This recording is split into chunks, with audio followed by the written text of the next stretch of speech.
Portland, and thank you so much for honoring By Fire, by Water. I live in Pittsburgh, which is where we're sitting at the moment, which is a city that in many ways resembles Portland. Both cities have old houses, a lot of brick, moody weather, and a lot of enthusiastic readers. People ask me why I wrote this book, how was it conceived?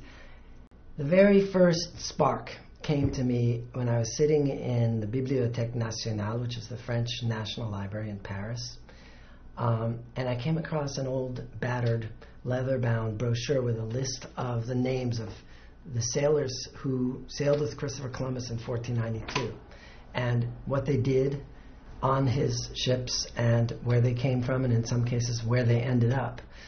40 of them stayed in the New World, and when Columbus returned the next year, they were all gone or dead.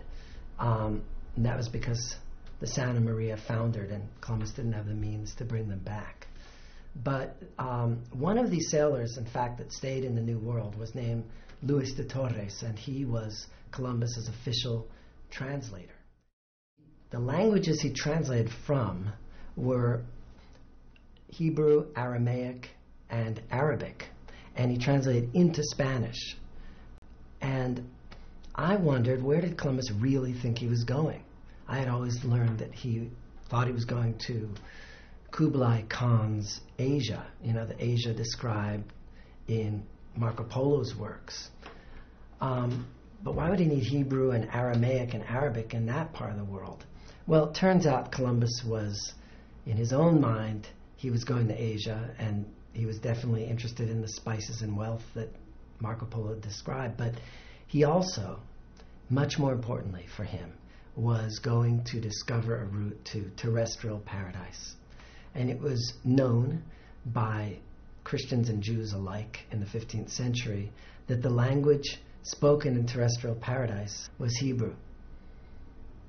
It was really necessary to write a novel to bring together these narrative strands into one book: the Spanish Inquisition, the expulsion of the Jews from Spain, the reconquest of the Emirate of Granada from the Islamic Moors, and the discovery of the New World in 1492.